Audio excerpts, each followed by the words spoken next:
O ambiente na Toca da Raposa está envolto em uma tensão silenciosa, daquelas que antecedem grandes reviravoltas. As conversas nos corredores, os olhares atentos e as ligações incessantes entre dirigentes mostram que algo importante aconteceu nos bastidores. O Cruzeiro, mesmo ainda finalizando a atual temporada, vive um momento decisivo na construção do seu elenco para 2026. E uma notícia confirmada por Samuel Venâncio, reconhecido por sua precisão nas informações sobre o clube, deixou a torcida completamente em alerta. O que parecia certo, o que estava sendo aguardado com ansiedade por muitos torcedores, simplesmente ruiu, abrindo espaço para uma nova onda de discussões sobre o futuro celeste. Antes de continuarmos com essas notícias do Cruzeiro, o que você vai ouvir agora vai mexer com os bastidores da Toca da Raposa como nunca antes. Então já aproveita e se inscreva no canal, ative as notificações e deixe seu like, porque a informação que chega agora vai mudar a forma como o torcedor entende as decisões do clube. A diretoria do Cabuloso vinha sendo elogiada pela maneira estratégica de agir no mercado, mas a revelação feita nas últimas horas trouxe um misto de surpresa e frustração. Muitos se perguntam o que de fato aconteceu por trás dos portões da Toca, e é justamente isso que vamos detalhar agora, com todas as nuances dessa reviravolta inesperada. Nos últimos dias, o nome de Dudu, meia-atacante do Atlético Paranaense, dominou os debates entre os cruzeirenses. Jovem, talentoso e em ascensão, o jogador havia se tornado o novo alvo dos torcedores nas redes sociais, que já imaginavam o meia vestindo o manto celeste e se destacando sob o comando de Leonardo Jardim.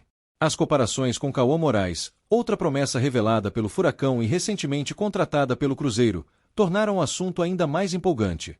Parecia apenas uma questão de tempo até que o anúncio fosse feito, e o entusiasmo da torcida crescia a cada novo comentário sobre o possível acerto. Mas foi aí, no auge da expectativa, que veio o balde de água fria. Samuel Venâncio confirmou aquilo que ninguém gostaria de ouvir: o Cruzeiro desistiu oficialmente de assinar com Dudu. A informação caiu como uma bomba entre os torcedores, pois vinha sendo tratado como certo que as conversas estavam avançadas.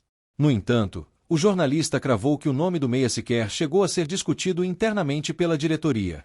Isso significa que, apesar de toda a movimentação nas redes e da empolgação dos fãs, a negociação nunca existiu de fato. A revelação desmontou as esperanças e mostrou que o clube está seguindo um caminho mais reservado e criterioso em seu planejamento. Essa postura mais contida do Cruzeiro tem um motivo claro. Leonardo Jardim, junto com o dono da SAF, Pedro Lourenço, vem implementando uma filosofia de trabalho baseada em análise profunda e tomada de decisão racional. O objetivo é não cair na armadilha de contratações precipitadas ou baseadas apenas em popularidade. Mesmo que Dudu tenha se destacado no Atlético, com bons números e atuações sólidas, o Cruzeiro preferiu não avançar até ter total certeza sobre sua compatibilidade com o modelo de jogo e com o perfil psicológico exigido pelo elenco. Essa nova diretriz tem sido um dos pilares da reconstrução do clube e está mudando completamente o modo como o Cruzeiro atua no mercado. Ainda assim, a notícia não foi fácil de digerir para o torcedor. Muitos enxergavam em Dudu um jogador com características ideais para reforçar o setor ofensivo, especialmente por ser jovem e ter margem de evolução. A frustração aumentou porque, nos bastidores, circulavam informações de que o Cruzeiro já preparava uma proposta formal para o Atlético. Mas Venâncio foi categórico: não houve proposta, nem sequer uma reunião para discutir o nome do meia. Essa confirmação mostra o quanto a diretoria celeste trabalha em silêncio, sem se deixar levar pelo clamor externo. E, no fim, isso pode ser uma das maiores forças desse novo Cruzeiro. Vale destacar que Dudu tem contrato com o Atlético até meados de 2026, mas sua renovação segue emperrada. Caso o impasse persista, ele poderá assinar um pré-contrato com outro clube já no final desta temporada. É aí que a história pode ganhar novos contornos. Embora o Cruzeiro tenha se afastado da negociação neste momento, nada impede que o clube volte à carga se as circunstâncias mudarem e o jogador ficar livre no mercado. Leonardo Jardim admira atletas que unem juventude, versatilidade e boa leitura tática, e Dudu se encaixa perfeitamente nesse perfil, o que mantém a porta entreaberta para uma possível reaproximação. Enquanto isso, o Cruzeiro continua fortalecendo seu elenco com outras peças. A chegada de Neizer Villarreal foi o primeiro passo de uma série de movimentos planejados com antecedência, e a diretoria promete mais novidades em breve. A filosofia é clara: montar um grupo equilibrado, competitivo e com profundidade para disputar não apenas o Campeonato Brasileiro, mas também a Copa do Brasil com chances reais de título. Pedro Lourenço tem insistido que o Cruzeiro não fará loucuras financeiras, e isso tem norteado todas as decisões, inclusive a de desistir de Dudu neste momento. Nos bastidores, o clima é de confiança no trabalho que está sendo feito. O Cruzeiro vive uma fase de estruturação e amadurecimento. As decisões passam por múltiplas análises, e cada contratação é avaliada não só pelo desempenho técnico, mas também pela capacidade de adaptação ao projeto de longo prazo. Essa metodologia tem sido um diferencial e está transformando o clube em uma referência de gestão no futebol brasileiro. A desistência de Dudu, portanto, não deve ser vista como um fracasso, mas como uma escolha consciente e estratégica dentro de um plano muito maior. O torcedor, claro, sente falta de anúncios bombásticos, mas precisa compreender que esse novo Cruzeiro trabalha com pés no chão. As contratações certeiras valem mais do que as movimentações apressadas, e a comissão técnica tem total respaldo para decidir. Leonardo Jardim tem carta branca para opinar e já deixou claro que quer um elenco inteligente, com jogadores multifuncionais e comprometidos com o coletivo. Essa exigência faz com que o clube seja seletivo, evitando apostas que não tragam retorno garantido. Dudu, mesmo sendo um talento promissor, ainda vive um momento de transição no Atlético Paranaense. Com apenas 20 anos, disputou 14 partidas na temporada, marcou 2 gols e começou a ganhar espaço entre os titulares. No entanto, o Cruzeiro entende que ainda é cedo para apostar em um jogador que precisa de mais rodagem. E é justamente essa prudência que vem sendo um dos diferenciais da nova gestão. O clube prefere acompanhar de longe, analisar o desenvolvimento e agir no momento certo, sem pressa e sem exposição desnecessária. Outro ponto importante é que o Cruzeiro não quer se envolver em negociações que possam elevar os valores de mercado artificialmente. O Atlético, sabendo do interesse de grandes clubes, poderia usar isso para aumentar o preço de Dudu, o que contrariaria a política de investimento responsável de Pedro Lourenço. A estratégia é clara: agir com inteligência, sem entrar em leilões ou disputas inflacionadas. Essa maturidade mostra como a SAF do Cruzeiro se consolidou como uma das mais organizadas do país. Em contrapartida, a torcida pode esperar novidades em outras frentes, e o movimento nos bastidores da Toca da Raposa está mais intenso do que nunca. O Cruzeiro não se limita mais ao mercado nacional e, sob o comando de Leonardo Jardim e Pedro Lourenço, o clube vem expandindo seu raio de observação para diferentes ligas do continente. O foco está em jogadores que já tenham rodagem, que estejam em plena forma física e que possam chegar e vestir a camisa celeste sem precisar de um longo período de adaptação.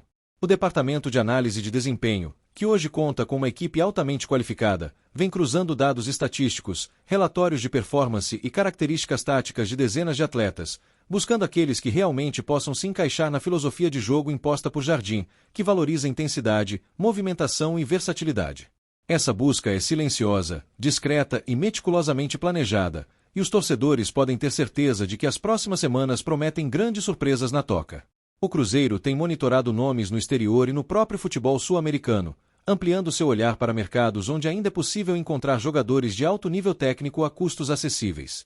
Clubes do Uruguai, do Chile, da Colômbia e da Argentina têm recebido sondagens diretas de representantes da SAF Celeste, e alguns nomes já estão em fase avançada de negociação. O trabalho é coordenado diretamente pelo diretor de futebol Alexandre Matos, que, junto com Leonardo Jardim, define o perfil ideal de cada reforço. Eles querem atletas que cheguem com fome de vitória, que entendam o peso da camisa do Cruzeiro e que estejam dispostos a lutar por títulos desde o primeiro treino. Essa integração entre comissão técnica e diretoria tem sido um dos maiores diferenciais do novo Cruzeiro, e o modo como as contratações vêm sendo conduzidas mostra a maturidade do projeto que está sendo implementado. Leonardo Jardim quer jogadores que cheguem para resolver e por isso o perfil procurado é o de atletas que possam atuar em mais de uma posição e oferecer diferentes alternativas táticas durante as partidas. O treinador português, conhecido por seu trabalho meticuloso, acompanha pessoalmente relatórios e vídeos de cada jogador avaliado. Ele valoriza atletas com alta capacidade de adaptação, que saibam jogar sob pressão e que mantenham regularidade mesmo em momentos decisivos. Entre os países observados, o Uruguai tem chamado a atenção por revelar jogadores intensos e taticamente disciplinados, enquanto a Colômbia oferece talentos explosivos e de boa técnica individual. A Argentina, por sua vez, continua sendo uma mina de volantes e meias com excelente leitura de jogo, ideais para o estilo de posse e controle que Jardim quer consolidar no Cruzeiro. Essa mescla de mercados torna o clube mineiro um dos mais ativos e estratégicos do Brasil nesse momento. A ideia é trazer reforços que possam agregar de imediato, sem necessidade de longos períodos de adaptação, e o planejamento está sendo feito com cautela, mas também com ambição. Pedro Lourenço tem sido firme ao afirmar que o Cruzeiro não busca apenas montar um time competitivo, e sim estabelecer uma base sólida que possa durar por anos. As contratações não serão apenas pontuais, mas estruturais, pensando em um elenco que combine experiência e juventude em proporções equilibradas. Por isso, cada reforço é visto como investimento de longo prazo, tanto esportivo quanto financeiro. O objetivo é simples, mas poderoso: transformar o Cruzeiro novamente em um protagonista do futebol sul-americano, não apenas pela tradição, mas pela inteligência em suas decisões. E se tem algo que o torcedor pode ter certeza, é que quando esse Cruzeiro se move no mercado, é porque algo grande está prestes a acontecer. Algo capaz de fazer a nação azul sonhar alto mais uma vez. A desistência de Dudu, portanto, não representa um revés, e sim uma reafirmação da filosofia de trabalho que vem guiando o clube. É um sinal de que o Cruzeiro aprendeu com os erros do passado e está disposto a fazer diferente. O torcedor, com o tempo, vai perceber que decisões como essa são fundamentais para garantir um futuro estável e vitorioso. O importante é que há um projeto sólido sendo executado, e os resultados já começam a aparecer dentro de campo. O que se vê é um Cruzeiro mais consciente, mais preparado e mais estratégico. Um clube que entende que construir uma equipe vencedora exige tempo, planejamento e coerência. Pedro Lourenço, Leonardo Jardim e toda a diretoria têm trabalhado em sintonia, e o reflexo disso é a confiança que o torcedor tem sentido novamente. Mesmo sem Dudu, o Cruzeiro segue forte, determinado e com os olhos voltados para conquistas ainda maiores. Em resumo, Samuel Venâncio apenas confirmou o que o clube já havia decidido internamente: o Cruzeiro está no controle total de suas ações. Não há espaço para precipitação, e cada passo é calculado com precisão. Essa é a nova mentalidade do maior de Minas, que volta a se colocar entre os protagonistas do futebol brasileiro. A torcida pode se orgulhar de ver um Cruzeiro mais maduro, mais responsável e, acima de tudo, mais competitivo. E agora, torcedor, qual é a sua opinião sobre essa decisão do Cruzeiro de desistir da contratação de Dudu? Você acredita que o clube fez o certo ao manter a cautela ou acha que o meia poderia ser uma boa aposta para o futuro celeste? Deixe seu comentário, participe da conversa e não se esqueça de se inscrever no canal, ativar as notificações e deixar o seu like para continuar acompanhando todas as notícias, bastidores e análises exclusivas da Toca da Raposa. Porque, como você já ouviu, o Cruzeiro está apenas começando a surpreender o Brasil novamente.